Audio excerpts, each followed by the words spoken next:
Hello दोस्तों, आप देख रहे हैं आवाज़ दो और मैं आपका दोस्त मोहम्मद राशिद अली। रुड़की टोडा एतमादपुर गांव की दलित समाज की महिलाएं दर दर भटक रही है न्याय के लिए। आज 10 मई 2025 शनिवार को एसपी देहात के कार्यालय घेरा और देखते हैं आगे क्या कार्रवाई रहती है और दलित समाज को क्या इंसाफ मिलता है। मैं आपका दोस्त मोहम्मद राशिद अली। बने रहिए नई नई खबरें और नए नए मुद्दों के साथ में। जय हिंद, जय भारत।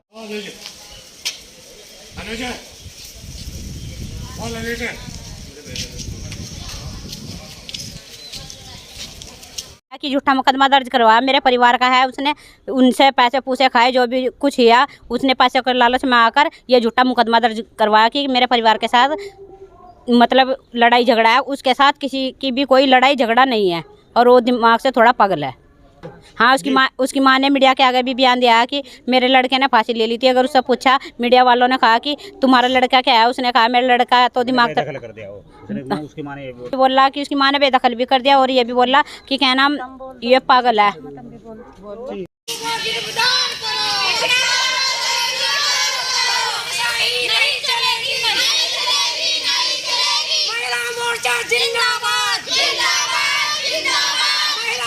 जिंदाबाद जिंदाबाद जिंदाबाद मुजरिमों को गिरफ्तार करो,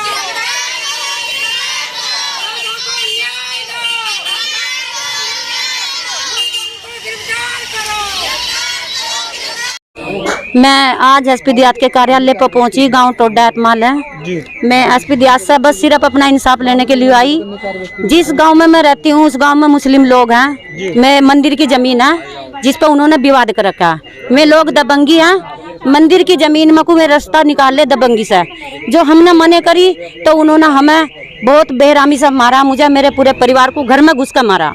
टेस्ट भी है उनके उस पर। तो हम ये चाहते हैं कि जब ये धारा लगी हुई है, जब भी में लोग गिरफ्तार नहीं हुए, वे खुलेआम घूम रहे हैं। बस में दबंगी है, उनके पास पैसा है। हमारा बहुत गरीब समाज है, ये हिंदू समाज है, ये बहुत गरीब समाज है। उनके पास पैसे हैं, इतना पैसा है कि वो तो अगर 50 उन्होंने तो ये भी कह दिया अगर मैं या कहाँ तक भी चलेगी मेरे साथ नहीं चल सकती, मैं तो 50 लाख भी भर दूँगा। ठीक है नहीं तो मैं तो ये चाह रही कि मुझे इंसाफ मिला, मेरी बच्चियों को इंसाफ मिला।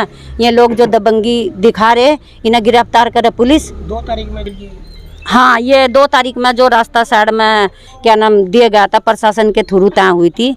तो लेकिन प्रशासन ने भी ये बोला था उन लोगों को कि 40 साल के कागज़ आप लाओ और 40 साल के कागज़ इन पर लेंगे। हमने कहा था ठीक है, हम 40 साल के कागज़ दे देंगे। उनके पास नहीं है, इसीलिए उन लोगों ने दबंगी का रास्ता बना। सुबह ही उन्होंने दबंगी का रास्ता बना। उनके पास कोई कागज नहीं है। हमारी मंदिर की ज़मीन है, रविदास जी की ज़मीन है, अब बाबा साहब के पार्क है। तो वे लोग हमें चाहते हैं कि ना मार का, छेद का, पीट का और दबंगी से हम अपना रास्ता निकाल लेंगे। नहीं, सीओ मैडम पर मुझे बहुत भरोसा है कि मुझे इंसाफ दिलवाएगी। सीओ मैडम की मैं तारीफ़ करती हूँ, तारीफ़ के लायक है। वे हमारी साथ है, प्रशासन हमारी साथ है, ऐसी बात नहीं। बस यही दुख है कि अभी तक मैं गिरफ्तार नहीं हुई। ठीक है। आप पुत्र हाँ जी, वे मैं उनके बारे में ये कहती हूँ उनके लारा कोई मारपीट नहीं है कि हमारे मुकदमे को उसी लिए आए हम, जो मतलब उन्होंने झूठा हमारे पर आरोप लगा रखा। हम सोच रहे हम इसलिए आए एसपी देहात के पास कि हमारा मुकदमा वो काटे जाए कि हम उनकी हमारी कोई लड़ाई नहीं है, वो हमारे आपस का है। औरतें हैं, इसी इंसाफ लेने के लिए आए कि वो झूठा मुकदमा कर रखा।